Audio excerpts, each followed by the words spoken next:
안녕하세요, 내미윤입니다. 이번 영상은 벤츠 중고차 되살리기 프로젝트를 어떻게 진행할지 여러분들에게 알려드리는 시간입니다. 일종의 계획표 같은 느낌의 영상이고 본격적인 복원 전에 가볍게 세차했던 내용까지 보여드릴게요.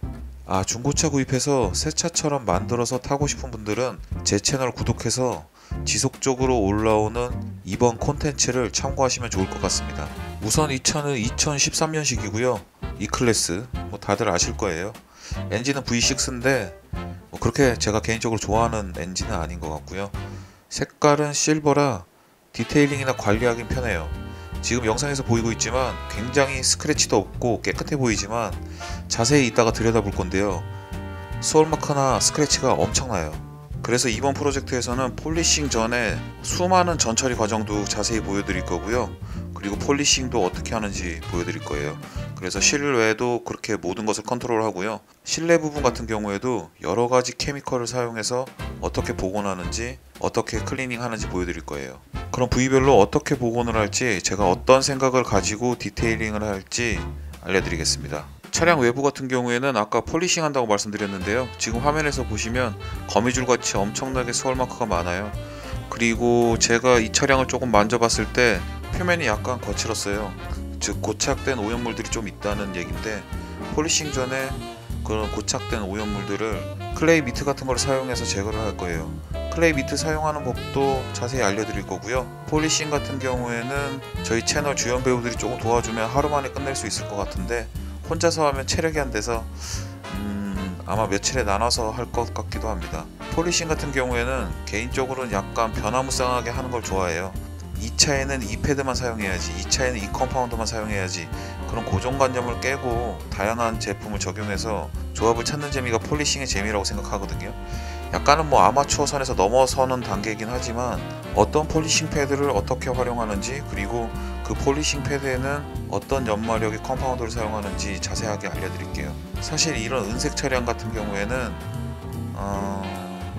조금 부드러운 양모 패드하고 컴파운드 조합만 잘 갖춰서 스킬 조금 넣어서 듀얼 액션 폴리셔로 돌리면 원스텝으로 거의 마무리가 되긴 하는데, 또 원스텝으로 하면 또 불편하신 분들이 또 있어요. 보통 보면. 그래서 원스텝으로 할지 투스텝으로 할지 조금 고민은 돼요. 사실 은색 같은 경우에는 3스텝 가는 건 약간 저는 개인적으로 오바라고 생각하긴 하는데 아마 투스텝 아니면 원스텝으로 할 것 같아요. 그리고 폴리싱이 끝나면 코팅을 해줄 건데요. 코팅은 아마도 그래핀 코팅제를 사용할 것 같아요. 장기간 지켜보면서 성능의 추이를 지켜볼 만한 제품을 올릴 거고요. 작년에 그래핀 코팅제가 굉장히 핫했다가 지금은 조금 식은 분위기인가 이런 느낌이 있는데, 그래도 그래핀이라는 소재를 통한 제품이 계속 개발되고 성능이 업그레이드 되면 소비자 입장에서 좋은 거니까 저는 계속 테스트 해볼 생각이에요. 물론 이 차에도 그래핀 코팅제를 바를 겁니다.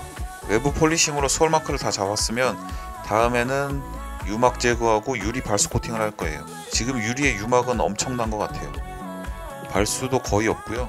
그래서 유막 제거, 발수 코팅 할 거고요. 유막 제거는 어떻게 할까 조금 고민이에요. 굉장히 컴팩트한 기계를 가지고 할까, 아니면 점원 패드로 손으로 하는 모습을 보여드려야 되나, 매번 제가 하는 방식인 샌더기를 활용해서 유막 제거를 해야 되나 조금 고민은 되는데, 아무튼 기회가 되면 새로운 약재, 새로운 발수 코팅제를 한번 올려볼까 싶어요. 그리고 이 차 외관에는 굉장히 크롬이 많더라고요. 크롬 같은 경우에는 클리닝할 때 주의해서 해야 되는데요. 잘못하다가는 정말 무광의 크롬이 광이 날 수도 있고, 그리고 크롬에 얼룩이 생길 수도 있거든요.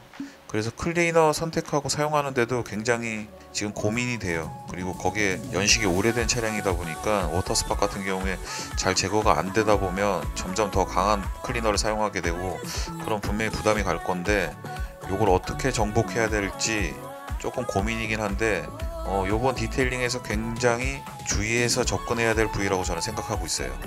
그리고 휠 같은 경우에는 구석구석 찌든 때를 어떻게 클리닝 할지 그걸 머릿속에 그리고 있는데요. 휠 클리닝 같은 경우에는 정답은 없어요. 그냥 노가다처럼 구석구석 계속 보면서 닦아내면서 클리너 뿌리고 닦고, 클리너 뿌리고 닦고, 이게 정답일 것 같고, 아무튼 고된 작업이 이어질 거라고 생각은 돼요. 이렇게까지 끝냈으면 다음은 플라스틱 파츠 드레싱인데요. 외부 플라스틱 파츠 같은 경우에는 중고차 같은 경우에는 정말 색깔 변색이 있는 차량도 많고 해서 정말 드레싱이 중요해요. 제가 운행하는 차량 같은 경우에는 굉장히 오랜 기간 지속할 수 있는 그런 플라스틱 코팅제를 바르거든요. 이번에도 그렇게 할 거예요.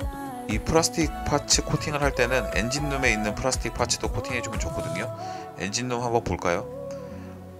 뭐 2013년식이지만 그래도 관리는 어느 정도 하신 것 같아요. 그래서 엔진룸 내 플라스틱 파츠도 다 코팅을 하고, 플라스틱 파츠 코팅 전에는 뭐 클리닝을 조금 해야 될 것 같습니다. 그리고 여기 부위가 굉장히 중요해요. 엔진룸하고 앞유리하고 이어지는 이쪽 플라스틱 파츠들인데, 이쪽에 물도 굉장히 많이 고이고 물과의 접촉이 진짜 많은 부위예요. 이 부위 변색 진짜 많이 되니까 이 부위 특히 코팅할 때 꼼꼼하게 신경 써서 해줄 거예요.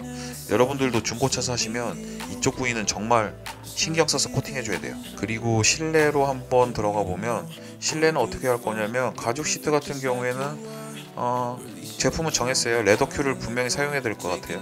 레더큐는 이렇게 보습도 잘 되고, 그리고 찌든 오염들을 이렇게 끌어내주는 그런 효과가 굉장히 좋거든요. 근데 조금 시공은 까다로워요. 까다롭다기보다는 약간 번거로운데 그래도 성능은 좋으니까 레더큐로 클리닝하고 코팅을 할 거예요. 가죽 코팅. 가죽 코팅은 제가 맨날 쓰는 코팅제를 아마 사용하지 않을까 생각이 들어요. 그리고 가죽 같은 경우에는 제가 가죽 복원 키트도 있는데, 복원해야 될 곳이 있을까 모르겠지만 만약에 복원할 곳이 있다 그러면 가죽 복원 키트 사용하는 모습도 한번 보여드릴게요. 실내 같은 경우에는 또 플라스틱들이 많잖아요. 이런 부위 어떻게 클리닝하고 드레싱 하는지 그것도 한번 보여드릴게요. 근데 제가 손으로 만져봤을 때 그렇게 클리닝이 많이 필요한 것 같지는 않아요. 그래도 뭐 잘 닦고 잘 사용하신 것 같으니까 요거는 아마 데일리 수준으로 관리하는 형태를 보여드릴 것 같고요. 그럼 한번 세차 한번 해볼게요. 이 차 사용한 카 샴푸는 루미너스 오션 카 샴푸고요. 뭐 아낌없이 넣어주는 편입니다. 워시패드는 피어스타 컬러팝 워시패드로 한번 닦아볼게요. 닦으면서 한번 봐봤지만 역시나 뭐 코팅 같은 거는 전혀 없어요. 완전히 친수고요. 가벼운 물왁스도 발라져 있지 않는 것 같아요. 이렇게 아무것도 발라져 있지 않는 차량은 드라잉할 때 정말 힘들어요. 물이 잘 닦이지가 않거든요. 평소에 물왁스나 코팅제 사용하시는 분들은 알 거예요. 그래서 어차피 폴리싱을 해야 되는 차량이니까 따로 뭐 코팅제나 물왁스를 사용하기도 번거롭고 뭐 낭비인 것 같고, 그래서 그냥 가볍게 시공할 수 있는 제품을 선택했어요. 이번 세차에서는 루미너스 아쿠아라는 제품인데, 그냥 이렇게 물 위에 뿌려서 고압수로 헹구면 바로 발수가 나는 형태의 제품이거든요. 뭐 약간 슬립감도 나오고 괜찮아요. 되게 신기한 제품이에요. 그래서 이 제품 시공하고 단순히 드라잉을 편하게 시전하기 위해서 이 제품을 조금 낭비했고요. 뭐 어차피 보호는 해야 되니까. 보세요. 화면 보시면 알겠지만 거의 친수였던 표면이 이거 한번 뿌리고 고압수로 헹궜는데 발수가 어느 정도 일어나는 것을 볼 수 있거든요. 그래서 오늘 디테일링은 여기까지만 할 거예요. 어차피 대규모 공사 복원 작업 프로젝트가 이루어져야 되니까. 확실히 은색 차량은 뭐 이렇게 세차해 놓고 멀리서 지켜보면 또 깨끗해 보여요. 조명 밑에 들어가야 스월마크가 자글자글한 것 같지, 스월마크 있으면 또 자기 만족 안 되잖아요. 우리 디테일러 같은 경우에는.